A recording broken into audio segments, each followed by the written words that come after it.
Hello, everyone. I'm glad you're here. Please like and subscribe so I can tell more interesting stories. Now, let's get started. I remember the first time I picked up a stone with a bit of purpose. Not for throwing, not for fidgeting, but for solving a problem.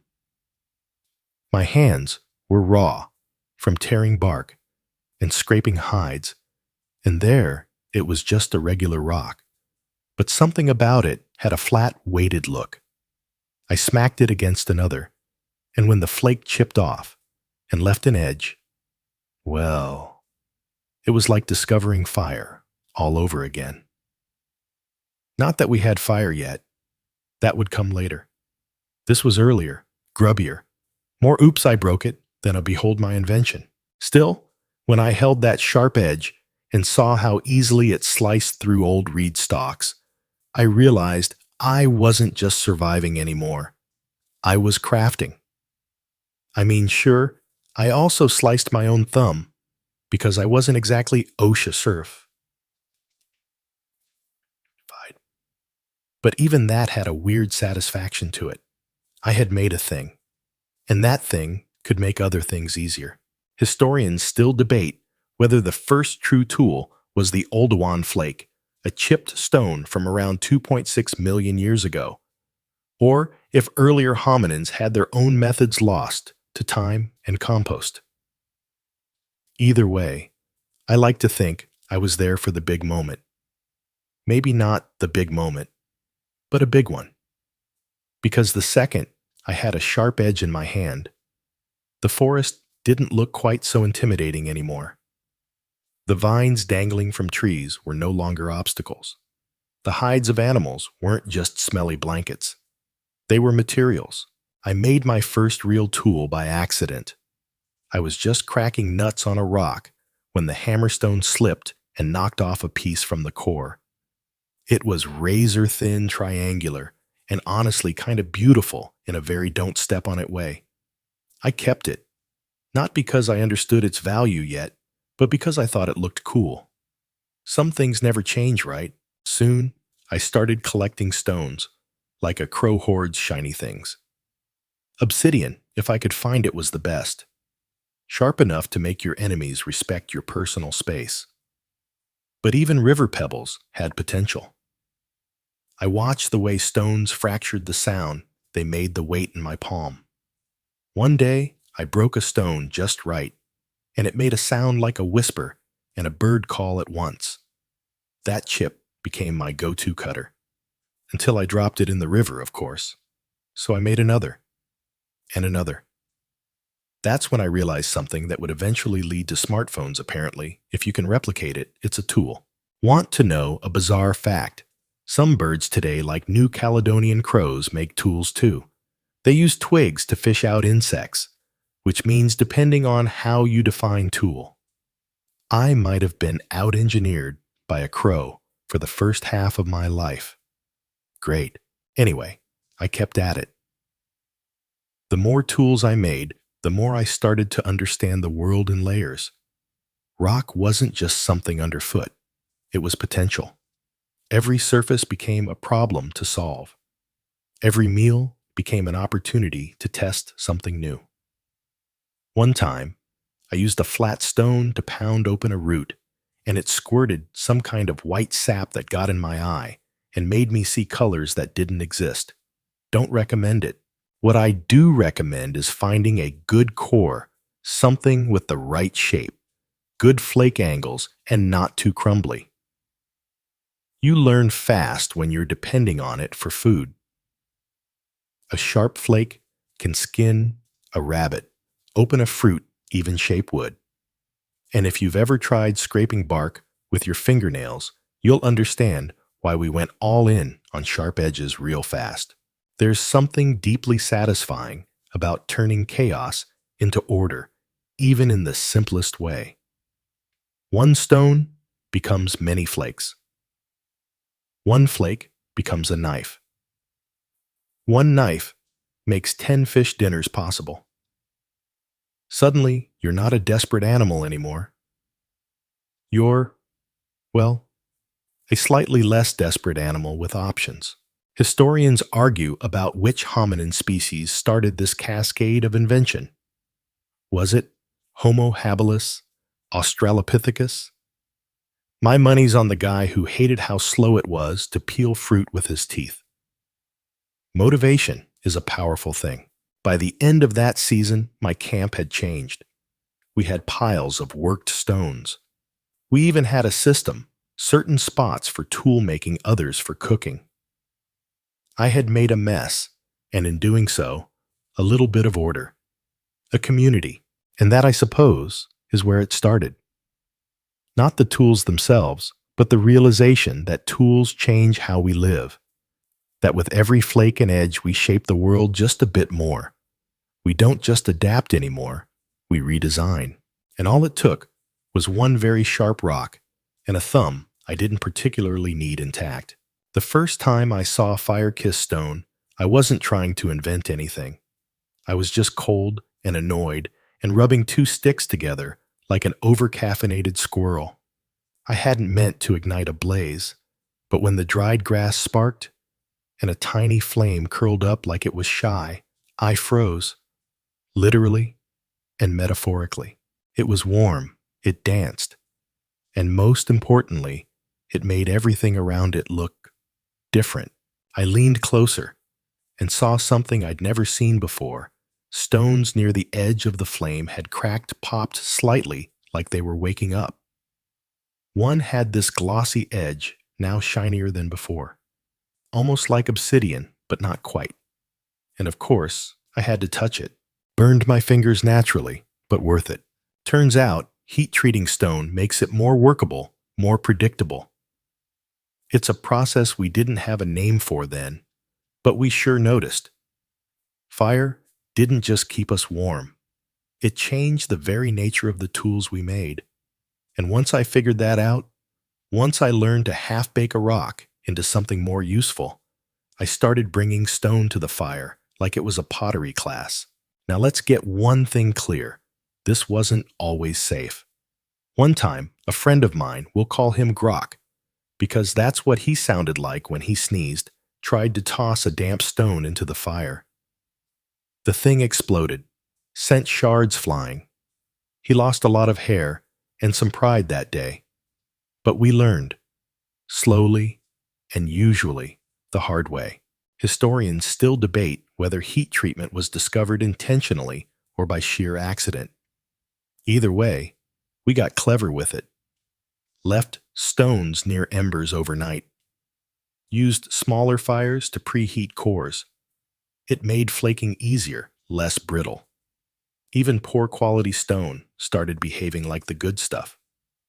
And if you've ever been stuck in a region with bad rocks, trust me, that's a game changer. One weird fact. Some of the earliest proof of heat-treating tools comes from Africa around 164,000 years ago. That's older than the concept of weekends, makes you think. I began to understand that fire wasn't just a tool, it was a collaborator. A silent partner in invention. It gave us cooked food, sure, but also toughened wood for spears, hardened glue, scared off predators, and now improved stones. Fire was like that friend who's chaotic and a little dangerous, but somehow always makes the party better. So I started planning around fire. Where to sit, where to work stone, how to angle things so sparks didn't blind me again. I built crude wind barriers and fire pits lined with stone, mostly to avoid setting the forest on fire again. That got me in trouble. The elders didn't appreciate flaming squirrels running through camp. Anyway, the point is, tools stopped being just about survival. They started being about transformation. Fire became a filter we passed everything through. Bones roasted brittle, easier to crack. Sap warmed and turned into sticky glue. Even the smell of the earth changed when fire touched it.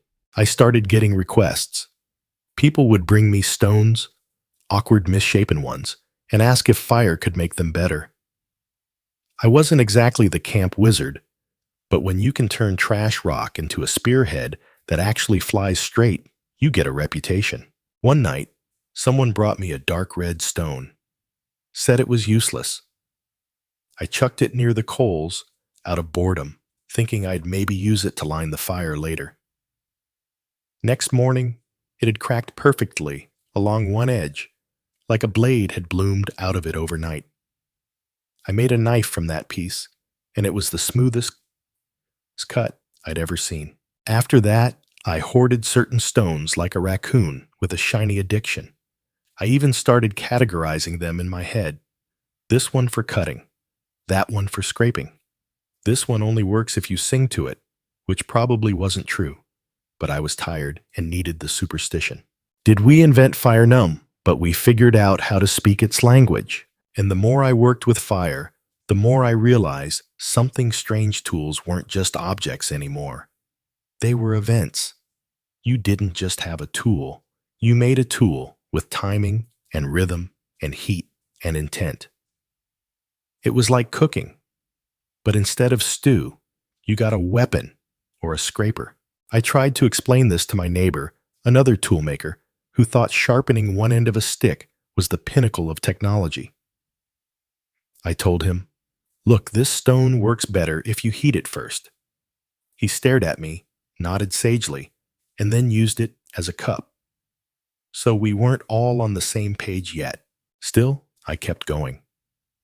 I taught my kids how to heat stone slowly, how to listen for the right ping when it cracked. I told them about the red rock that bloomed like a flower. I warned them about the exploding damp stones. And slowly, our little community got better at it. We weren't just using fire to warm ourselves or scare bears anymore. We were using it to sculpt the very tools that kept us alive. We had stepped out of the cold and into control. Not total control, but enough to say, this is no longer nature's world. It's partly ours now. And fire, moody and hungry and mesmerizing, was right there in the center of it all, glowing like the heart of a new idea, bones and sticks. That's where this part of the story gets weirder. See, after stones and fire had earned their place on the invention leaderboard, I started looking around for other materials to mess with. And what was all around me? Bones, branches, antlers, leftovers from hunts, from scavenging. From that one time, a mammoth sneezed and ran into a tree. Don't ask.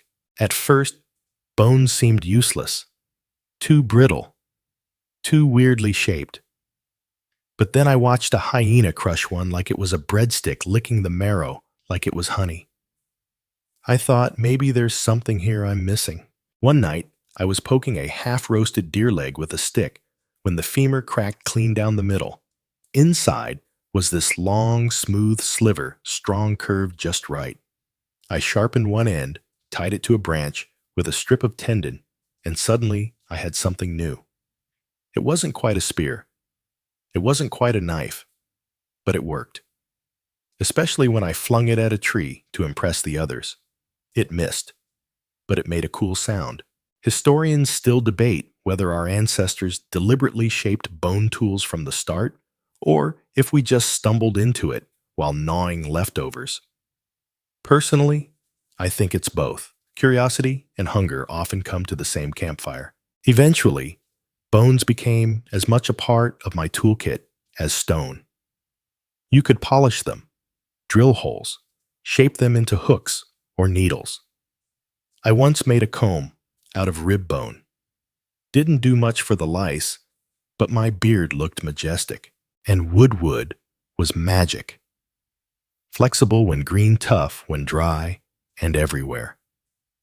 I learned to straighten branches by heating them over the fire, slowly turning them like they were rotisserie chicken. You could make spears, levers, handles, and if you were really unlucky, splinters that made you question your life choices. One bizarre little fact, orangutans in the wild have been seen using sticks to poke at tree holes, scoop out honey, or even use leaves as gloves when handling spiky fruit. So yeah, we weren't alone in the early tool club, but we were the ones who took it to extremes. I once watched a guy make a digging stick out of a tree root, just sharpened the end and stuck it in the ground over and over until he hit a tuber.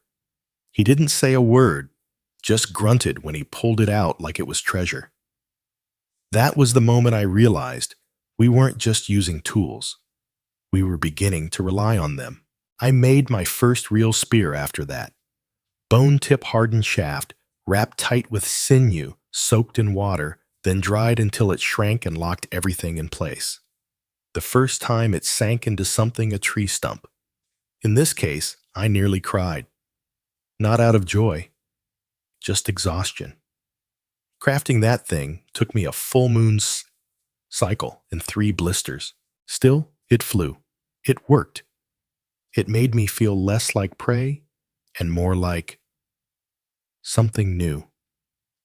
Like the world was slowly bending to me instead of the other way around. I wasn't alone in this either. Around me, others were experimenting. One person found that if you tie a rock to a stick with rawhide and let it dry, you get a makeshift axe. Someone else figured out how to shape antler into a hammer to flake better stone tools. We weren't just collecting materials, we were combining them. That was the spark.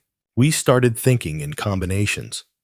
Bone plus stick, stick plus stone, hide plus sap.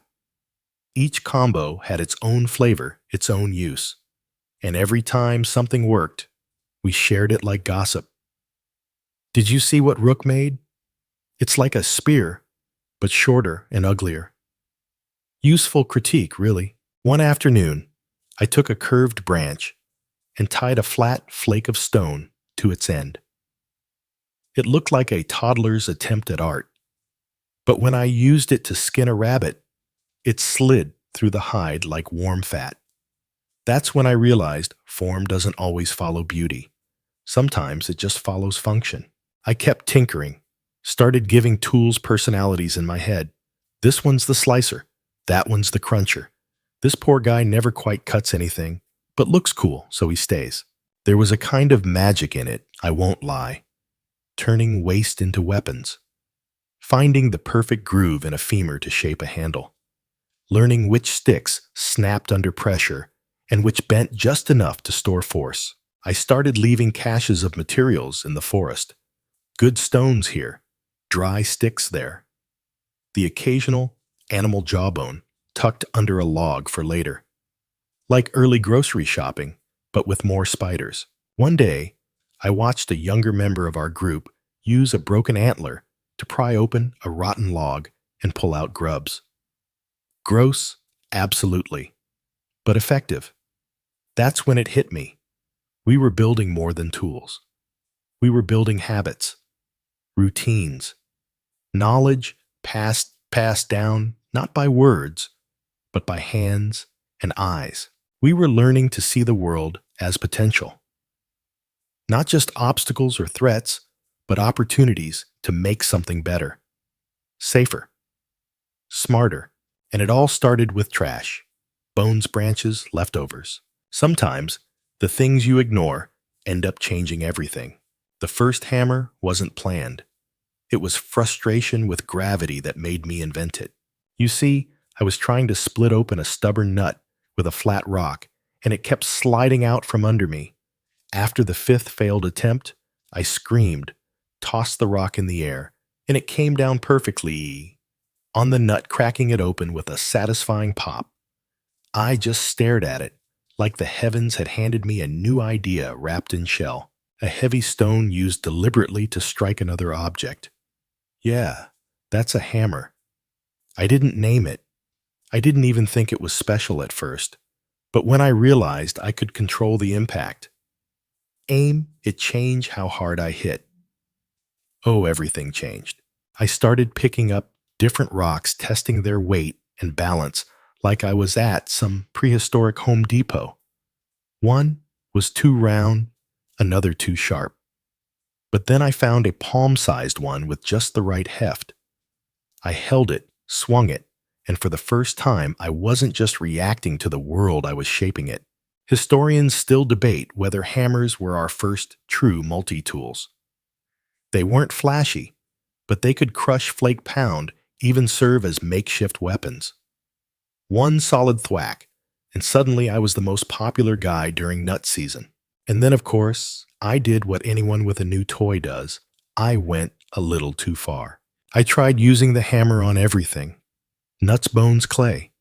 Even one of Grok's dried meat snacks. It shattered into powder, by the way. One time I tapped a core too hard, and the flake shot into a pile of leaves and vanished forever. Lesson learned: the hammer needs finesse, not just force. Here's a weird fact: woodpeckers have a shock-absorbing skull, so they don't concuss themselves. I did not have that. So, after a day of hammering, my arm felt like it had been chewed by a mammoth, and my head buzzed like angry bees lived in it. But the results were worth it. Soon I added a handle. Don't ask how many splinters it took to figure that out. Tying the rock to a stick with leather cord turned the hammer into something more. It had leverage, swing, drama. I called it Big Bopper in my head because it sounded cool. And maybe I whispered to it once or twice. Tools get lonely too, right? That was the day the hammer stopped being a rock and became an extension of me. I wasn't just making flakes anymore, I was sculpting them. One clean strike, a whisper of stone shavings, and a perfect blade emerged like a secret. Others noticed. Someone borrowed my hammer, broke it. I pretended not to cry, but we all began making more. Hammers with longer handles, smaller heads, even double-ended versions for different tasks. One kid made a hammer that was just a rock stuffed into a hollow bone. It was terrible, but it was his. And that mattered. We built stations for working with them, flat stones for anvils, pits to catch flake debris.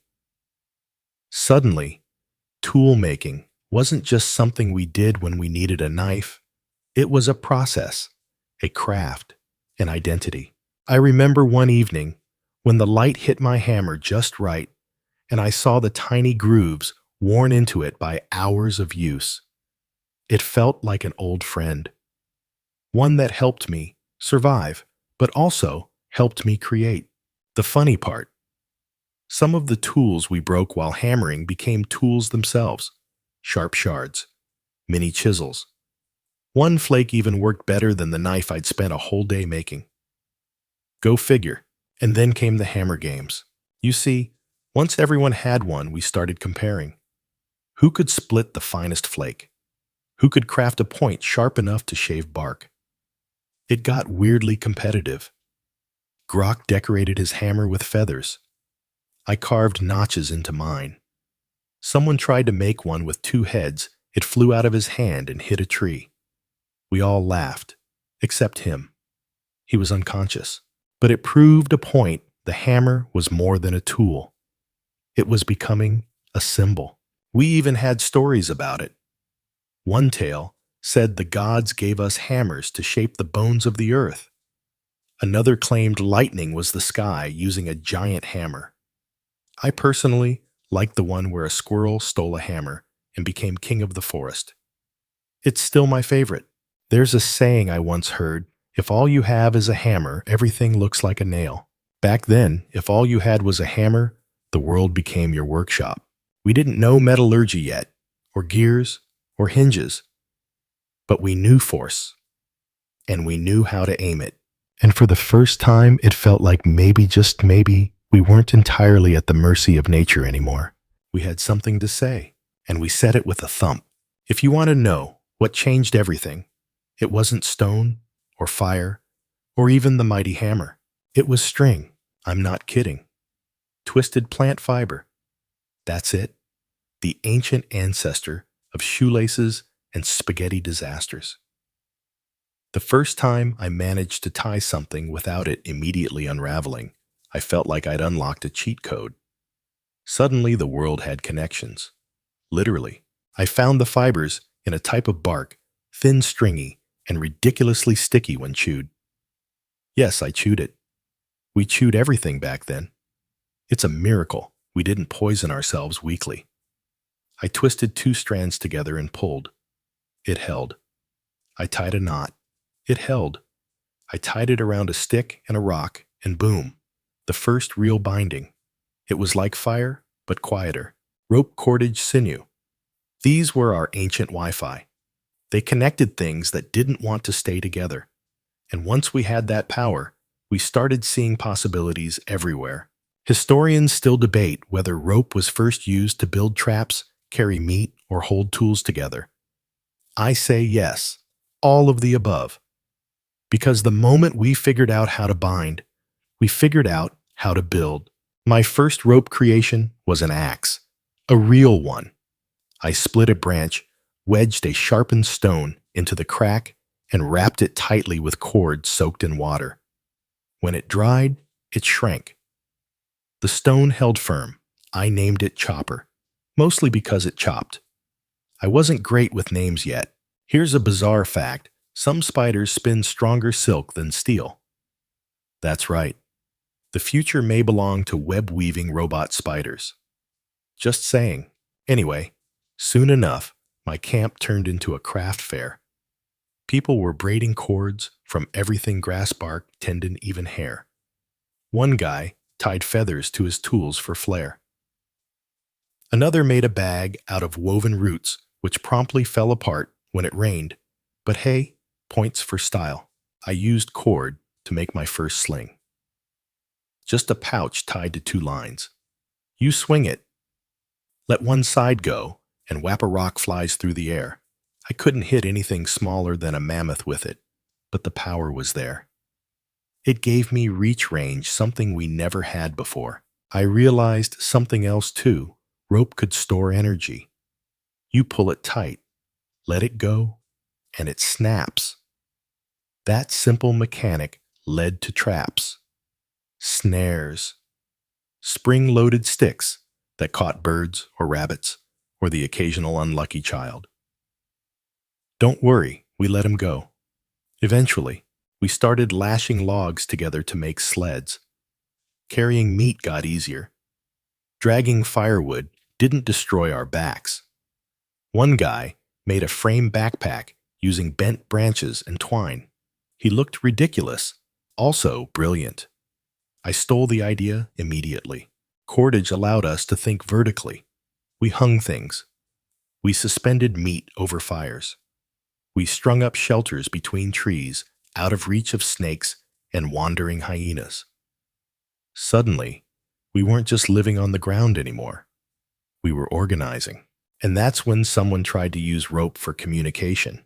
I'm serious. One person tied knots in a line of twine to remember things, number of kills, hunting paths, maybe who owed him mammoth meat. It was the world's first to-do list. And probably the first time someone lied about what the knots actually meant. You could feel it, how things were accelerating. We weren't just reacting to the world. We were shaping it with intent. One person made a trap that used tension to hold a spring branch. It launched a net. Not a great net, mind you, but the idea was alive. I made a net too. Used vines. Took me forever. It sagged like wet laundry, but it caught fish. And fish were slippery smart and usually laughing at us. So that net felt like revenge. Eventually, cordage became currency. Not official money, but social capital. Can you make strong twine was our version of what do you do for a living? I bartered rope for flint blades. One time, I traded a long vine for 3 dried lizards and a shiny shell. Best deal of my life. And the knots? Oh, the knots. We developed so many. Overhand, loop, slip, death tangle. That one was mine. It got stuck in everything. Knot making became an art, a code. Some knots meant traps. Others meant boundaries. Some tied 2 tools together in a way that couldn't be undone unless you knew the trick. Ancient password protection. Historians still argue whether knotting rope laid the foundation for complex thought logic sequences memory. I think it did. Because the day I taught someone to tie a loop, I saw the light flick on in their eyes. They could now remember something physically, a pattern made permanent. One day, I watched a younger member tie a tool to her belt with a perfect twist loop. No help, just instinct. That's when I realized we were changing. We weren't just using nature, we were replicating it, like tendons and muscles, like vines and veins. We were building a body out of pieces, and rope was the connective tissue. We didn't say it out loud, of course. We weren't poets, but we felt it. We were learning how to link the world together, one strand at a time. I didn't set out to become the local expert on cutting and scraping. But when you're the only one who hasn't ruined their rabbit hide or accidentally sliced open their own thigh, word gets around. The first time I made a proper scraper, it was out of desperation. I'd been given a hide to clean big stinking and covered in bits that smelled worse than anything should. My fingernails weren't cutting it, literally. So I chipped a flake from a long, narrow stone, curved it just a little with some careful wax, and scraped, and scraped, and scraped, until the meat was gone, the fat peeled off in strips, and the hide started to look like something worth sleeping on instead of something you buried in shame. One of the camp elders nodded, slowly handed me another hide, and just walked away. That was my promotion. Historians still debate whether blades evolved from scrapers or vice versa. Honestly, who cares? When you're trying to make a warm cloak. Before winter eats your toes, the debate feels a little academic.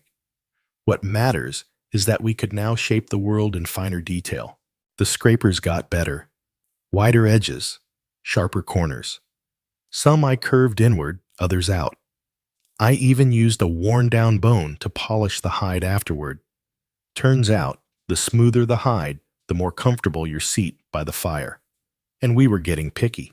Then came the blades. I wasn't the first to make a knife, but I like to think I was the first to obsess over one.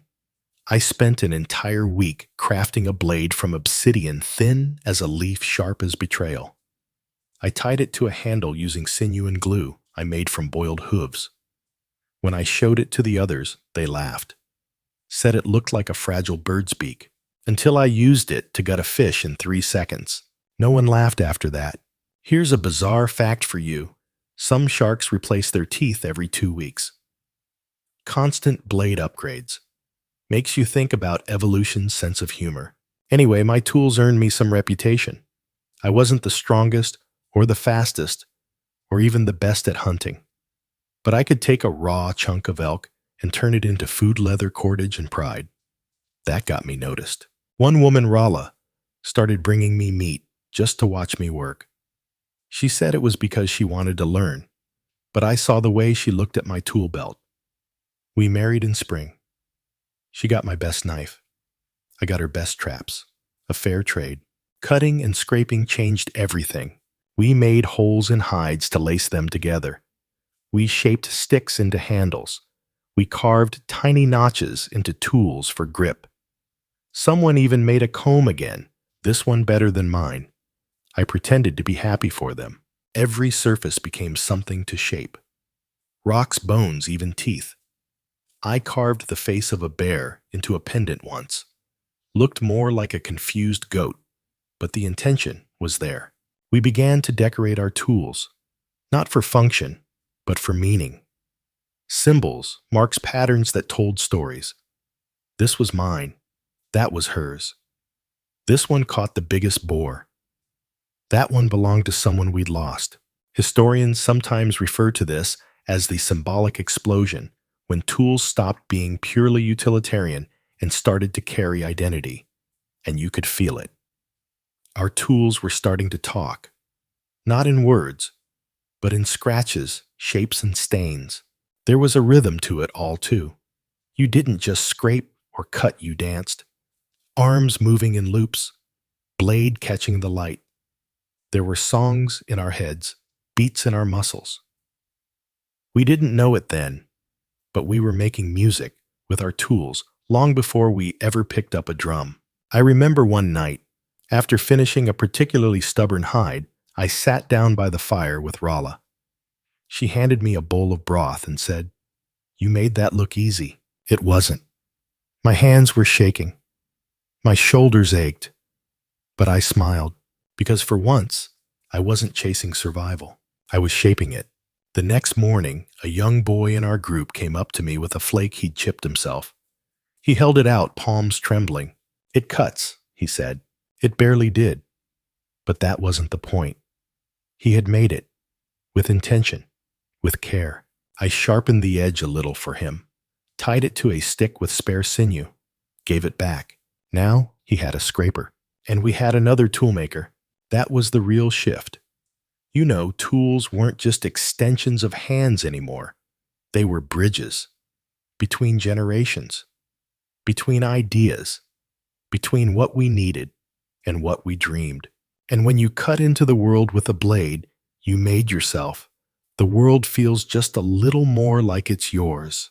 You know that moment when you realize you can combine things, like really combine them, and suddenly everything around you starts looking like it wants to be part of a weapon. Yeah, that moment broke my brain a little. It began when I snapped a sharp flake while trying to carve through the bone. The flake chipped, flew into my stew, and I nearly swallowed it. Fun! But instead of throwing the ruined tool away, I stuck the broken piece into the end of a hollow stick, just to see if it would fit. It did. Snug. Curious. Tied it in place with a strip of dry hide, added a bit of resin from a tree wound to glue it in, and let it sit by the fire. Next day, it was solid, like really solid. And when I used it on a dried hide, it sang. A clean, graceful scraping motion that made me wonder if I'd invented a wand instead of a tool. I called it the scooper. Don't laugh. Historians still debate when composite tools first appeared: stone plus wood plus glue or sinew. But they know this once they did. We exploded with creativity. One bizarre find. Archaeologists discovered ancient spears over 300,000 years old, made of fire-hardened wood, with tips sharpened and treated with adhesives. That's older than language, older than shoes, older than most of our good ideas. I started thinking differently. No longer, what can this rock do? But what can this rock do with that stick and that sap and maybe a bit of mammoth tendon? Suddenly, I wasn't building tools. I was assembling systems. One day, I crafted a tiny 3-part blade, a carved bone handle, a sharp stone shard set in resin, and a soft leather grip wrap. It didn't just function. It fit. In my hand, in the pouch on my hip, in the flow of work I was doing. That feeling, that sense of completion, was new. And I was hooked.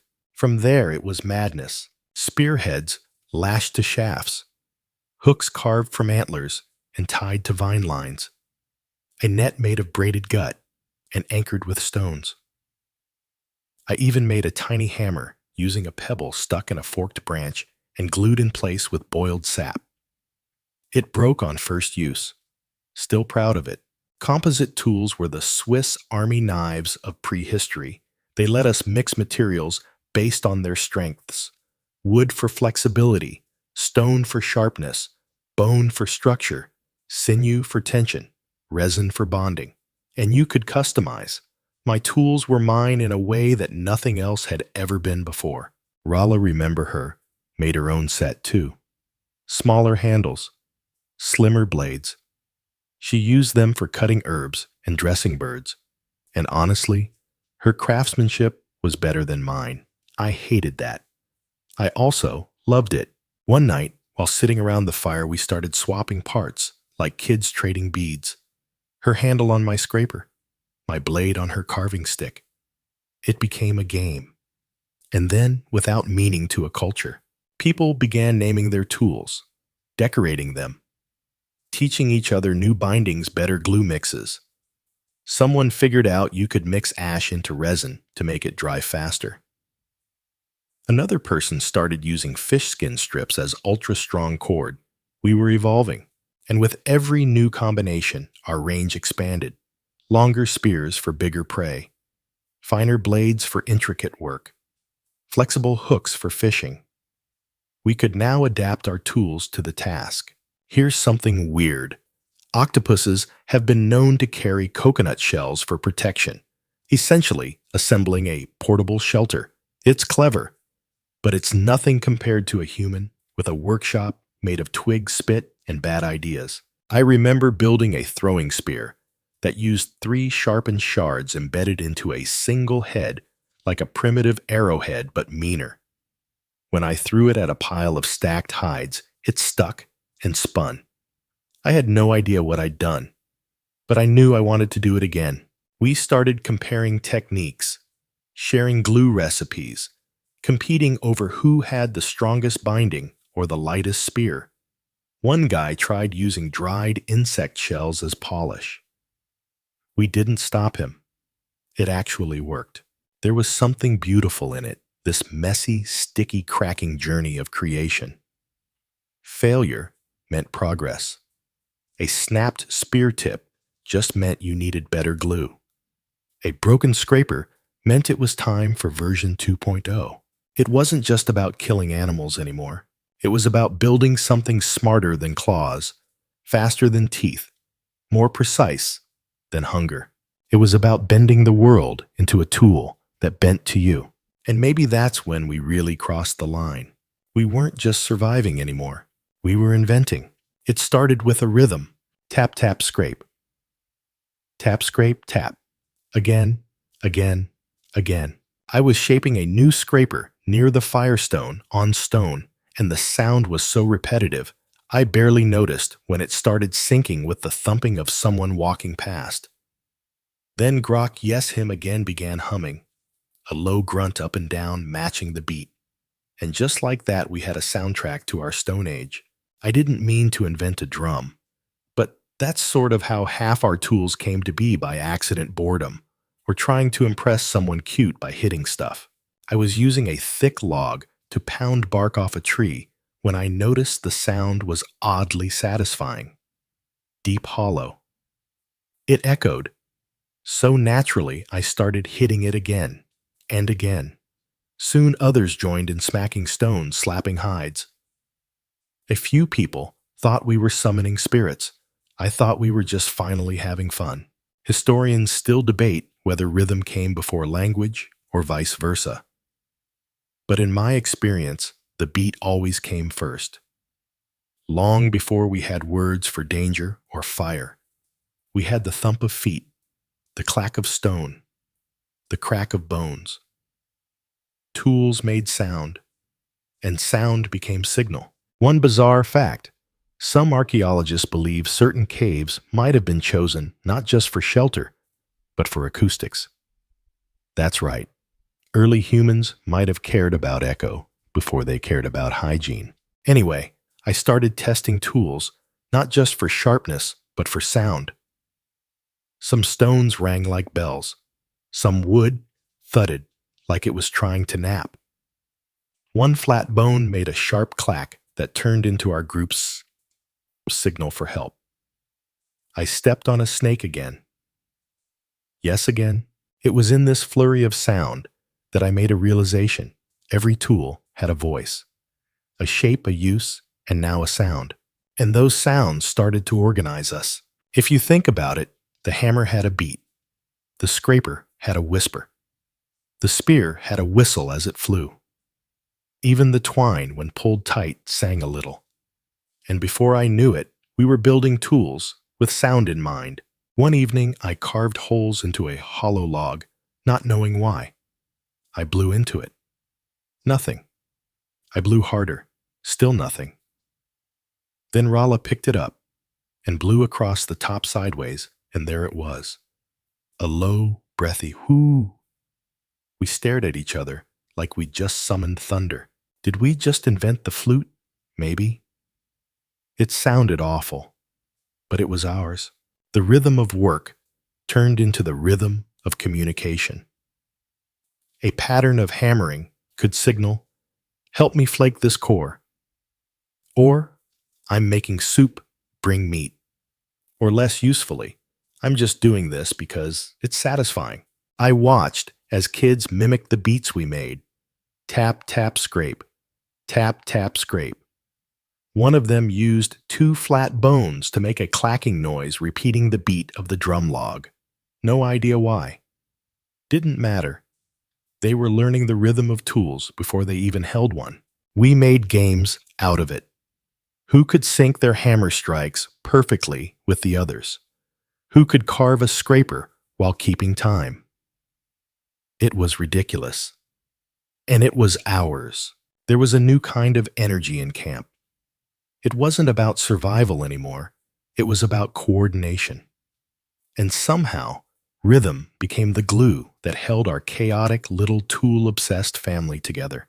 One night, a stranger came into our camp, covered in soot, carrying a spear that looked way too sharp.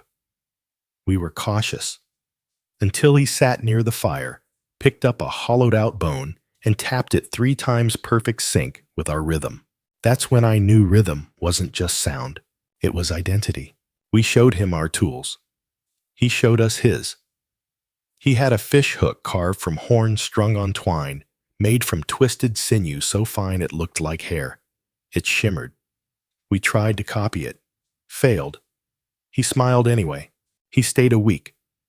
When he left, he took one of our drum logs with him. Left behind a flint blade carved with tiny dots in a spiral. I still don't know what it meant, but I carry it.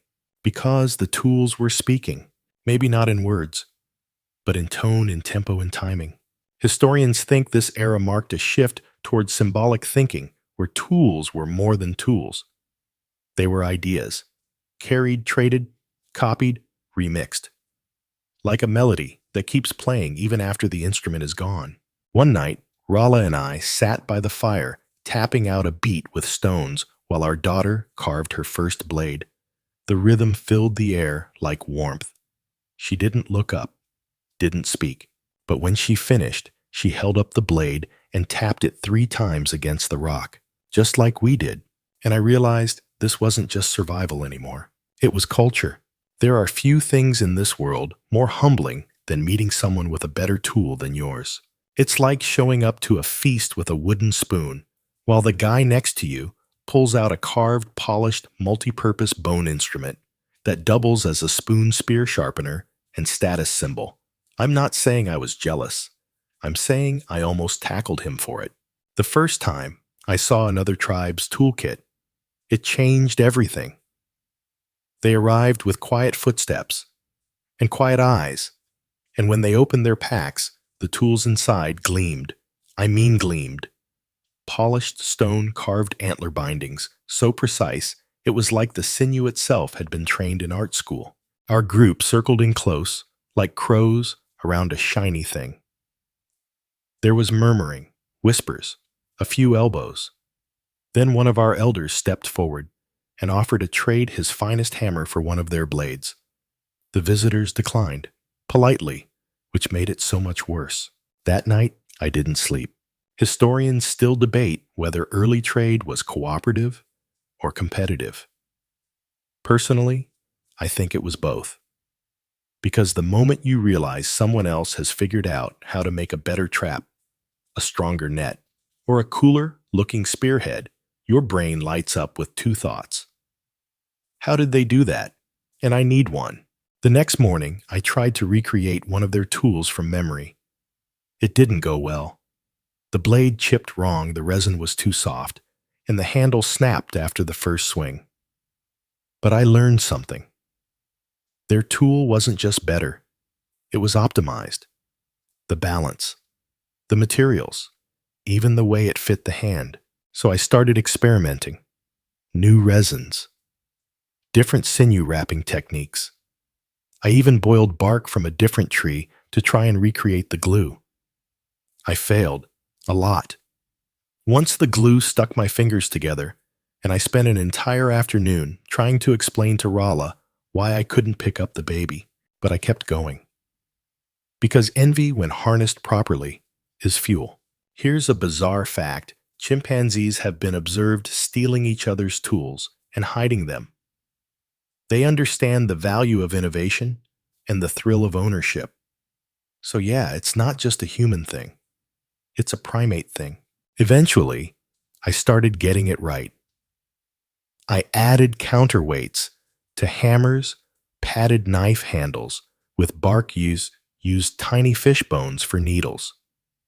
The results were good, better than before, but not quite what those visitors had shown. And then one evening, they came back. This time, they brought extra tools. For trade, the elder who'd been snubbed earlier offered again. This time, they accepted. A trade of tools, knowledge wrapped in sinew and wood, and that opened the floodgates. We showed them our sling. They showed us a better knot. We gave them a blade. They gave us a hook. Suddenly, tools weren't just things we made, they were currency. And with that came value, reputation, power. We started holding what I now call the Tool Envy Festivals. Everyone laid out their best work, and the unspoken rule was, if yours doesn't get a second glance, it's back to the workshop with you. One guy tried to pass off a cracked scraper with a shell glued on for decoration. We admired it, then used it to scrape burnt meat off the fire pit. It broke. We laughed. Then we all secretly stole the shell decoration idea. It wasn't long before someone tried to hoard all the best materials. A young hunter named Kov discovered a ridge with perfect core stone, smooth, strong, with a flake pattern like a dream. Instead of sharing, he made tools and only traded them for absurd things. 5 fish, a whole smoked leg of deer. One man even traded his favorite sleeping mat. Cav became a problem until he fell into his own pit trap one night. We helped him out, eventually. After that, we made a rule: if you find something great, you share. Or at least you teach. Because tools weren't just individual creations anymore. They were community currency, shared ideas, joint experiments, and they were also tempting targets. One morning, we woke to find someone had stolen a set of our best knives. Gone. Vanished. No footprints. No scent trail. Just an empty pouch where innovation used to be. It was the first theft I'd seen, and it shook us. Not because of the loss, but because it meant tools had become valuable enough to steal. Historians still argue over when tools first sparked conflict. But I can tell you, once people realized a good spearhead could mean the difference between eating and starving, sharing became a lot harder. So we started guarding our work, hiding new inventions, whispers of secret glue recipes, rivalries, but also cooperation, quiet exchanges, moments when two tool makers sat by the fire and compared blades not to win, but to learn. That's how Rala and I ended up creating our best invention, yet a joint spear design, her blade style, my balance weights, twine soaked in ash and resin for strength. It flew straight, hit hard, looked beautiful. We named it Whistler because of the sound it made in the air. It was passed from hand to hand like a treasure. And in that moment, I realized tools weren't just about survival or envy or even power. They were how we spoke to each other, not with words, but with craft. The first time I made a trap that reset itself, I didn't know I'd just crossed a line. It was a basic deadfall. At first, a heavy stone perched on a twig, rigged with a bit of bait. When something tugged the bait, the twig moved and the rock fell. Simple, brutal, effective, but also limited. 1 catch per reset. And if I forgot to check it for a day or two, the meat either spoiled or got stolen by something hungrier than me. That's when I started wondering, what if the trap could catch more than once? I studied the way branches bent under tension, the way sinew cords snapped back when released. I tested, failed, tested again. Broke 3 of my own fingers. But eventually I tied it all together, literally. I made a spring snare with a bent sapling and a noose of twisted gut. When triggered, it would yank the animal up, and most importantly, the branch would reset itself if the noose missed. All I had to do was rebait. It worked, and it scared me because the trap didn't need me anymore. Historians still debate whether the development of passive technology tools that functioned without immediate human input marked the beginning of abstract engineering. But I'll tell you this, the moment a tool started to act on its own, something changed in my brain. I looked around differently. I saw how vines gripped tree trunks, how water carved paths through stone. I started thinking of tools not just as objects, but as systems. Things with inputs, outputs, tension release. That spring trap. It was the ancestor of the mouse trap, the door hinge, the engine valve. One bizarre fact, some modern birds create complex traps by placing baited sticks near anthills to lure prey. Which means again, I was possibly out-engineered by something with feathers. Still, I pressed forward. I designed a spear trap with a pressure trigger. A fishing line made from sinew that looped and tightened when tension dropped. I made nets that used counterweights to fold in on themselves. My tools had mechanisms now. They moved, responded, reacted. Rala built a drying rack that spun slowly over the fire on a carved axle. She didn't say much about it, just smirked when it turned perfectly for hours without her touching it. I was both in awe and slightly annoyed. Then came the night when I realized I'd forgotten to check my traps for 3 days. But it didn't matter. One had reset 3 times and held a fresh rabbit. Another had stored 2 birds in a woven basket under tension. My tools were working while I slept.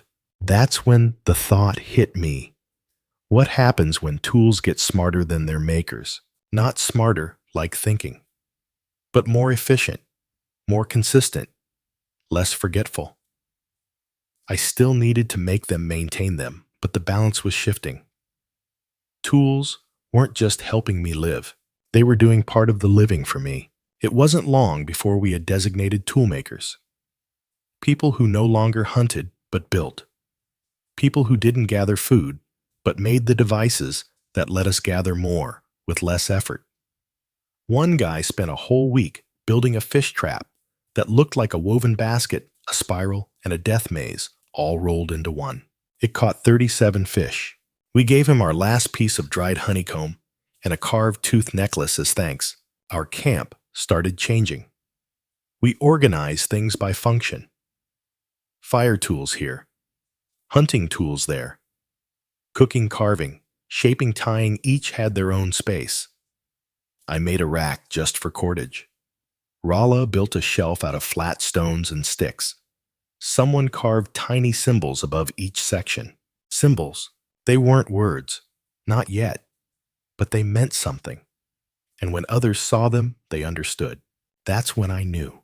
The tools were teaching us to think beyond the immediate, beyond instinct. They were asking us questions. What comes next? How can we do this better? What if you didn't have to watch the trap? What if memory wasn't in the mind, but in the design? It felt strange, powerful, a little sad, like watching your child grow up and realize they don't need you to hold their hand, but also comforting, because as I stood near the fire, watching the trap line reset itself in the distance, I realized something. I wasn't alone in the forest anymore. I had helpers, silent, dependable, invisible. Tools that waited, tools that remembered, tools that moved, and maybe, just maybe, tools that dreamed. So that's where it all led. From a chipped stone in a cold morning mist to a tool that worked while we slept. From raw survival to design intention and maybe something like thought. The tools changed us, not just in what we held, but in how we saw. They taught us patience, precision. They taught us to look again at the things we threw away, the sticks, the bones, the dust. They taught us that the world is malleable, that with just the right angle, a simple rock becomes a knife, a branch becomes a trap, and a rhythm becomes a language. Some say tools made us human. Others say we were human all along, and tools were just the echo of our minds trying to touch the world. I don't know which is true, but I do know that with every tap scrape, bind, and spark, we weren't just building things. We were building ourselves. Thank you for listening. Rest now. The tools are still working.